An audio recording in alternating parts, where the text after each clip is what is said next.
Today, we're getting into a murder case that has it all. A powerful politician, his estranged wife, and one huge missing piece, an eyewitness. The entire thing was a puzzle, built from bits and pieces of circumstantial evidence. So that begs the question, how on earth do you prove murder beyond a reasonable doubt when not a single person actually saw the crime? Okay, let's get right into it. What you're seeing here is the official court judgment. The man at the center of it all, the Honorable Akbar Hussein Godi, a sitting member of parliament. And the charge was as serious as it gets, murdering his estranged wife, Rehema Caesar, on the night of December 4th, 2008. Godi denied everything, which set the stage for a trial that would have to rely completely on indirect evidence. And this really is the million-dollar question for this whole case. You've got no confession, no murder weapon was ever found, and not a single person saw what happened. So the prosecutors had this incredible challenge. They had to take all these seemingly random facts and weave them together into a story so tight that left no room for any other logical explanation. All right, first things first, let's lay out the two completely opposite stories at the heart of this trial. You have the prosecution's accusation, and then you have the defense's total denial. So on one hand, the prosecution painted this really dark picture of obsession and control. They claimed Godi lured his wife to a secluded spot and killed her. But the defense came back with a simple, and if true, very powerful rebuttal. It wasn't him. They said he had a solid alibi, that he was miles away from the crime scene, first at the National Theater and then visiting his uncle. Now, with no direct evidence, this entire case really came down to one single legal idea. And to understand how a guilty verdict was even possible, you have to get your head around this concept. And that concept is circumstantial evidence. Look, this isn't about someone pointing a finger in court and saying, I saw him do it. Nope. It's about a collection of different facts that when you put them all together, they all point in the same direction. Think of it like a connect-the-dots puzzle. One dot doesn't tell you much, but once you connect them all, you see the full picture, clear as day. And what's really fascinating here is how the judge talked about the standard of proof. He quoted this famous legal mind, Lord Denning, to make a point.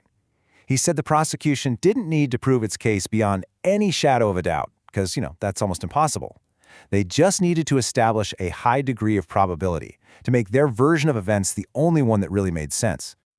So, how did the prosecution actually build their case? Let's break down the key pieces of evidence they used to forge this chain, link by single link. The prosecution's strategy really rested on three main pillars. First, they had to show why he would do it. That's the motive. Second, they used technology to trace his calls and movements. That's the digital trail. And third, they needed science to physically connect him to the crime. And that was the forensic link. That first pillar, motive, was built on some truly chilling testimony. Witnesses, including Rehema's own sisters, described a marriage that was just filled with violence and control. I mean, the judge himself used this incredibly powerful language in his final ruling, saying the relationship was full of hostility and that Godi had brutally assaulted his wife. But the motive wasn't just about a bad marriage.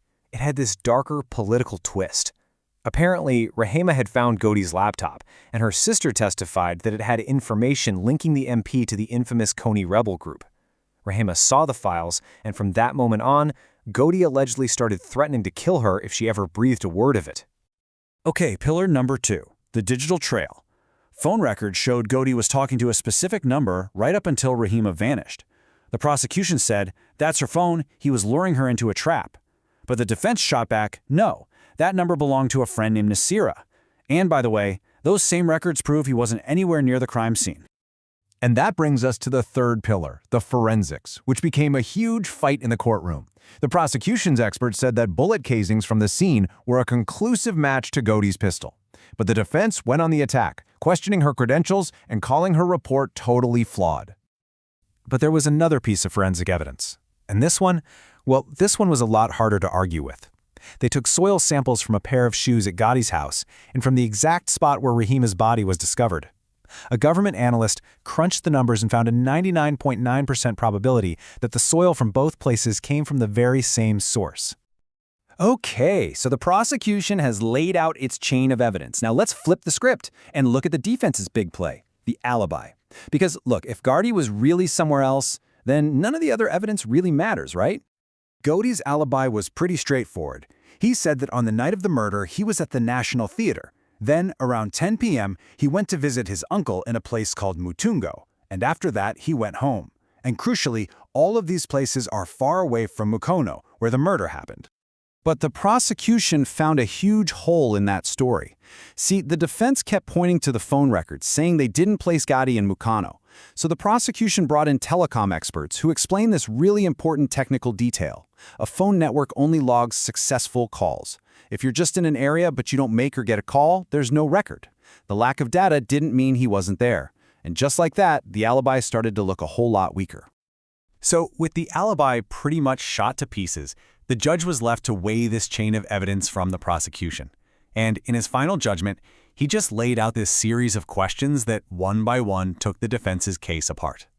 He started with the motive. If this was just a normal marriage breaking down, why were there so many credible death threats, especially the ones connected to that laptop? Then he looked at Godi's actions right after the murder.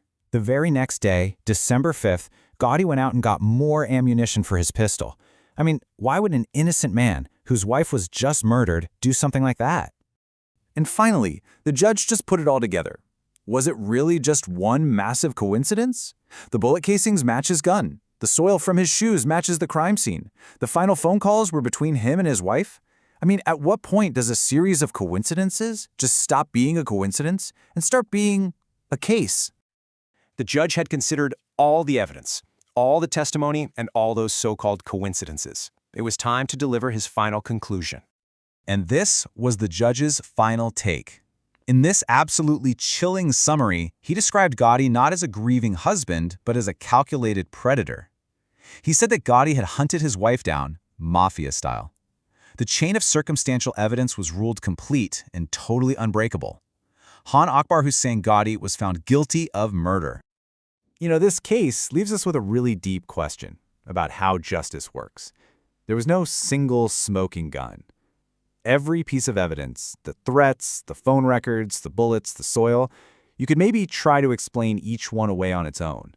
But together, they created what the court called an irresistible inference. So the question for all of us is, where is that line? At what point does a web of circumstances become proof beyond a reasonable doubt?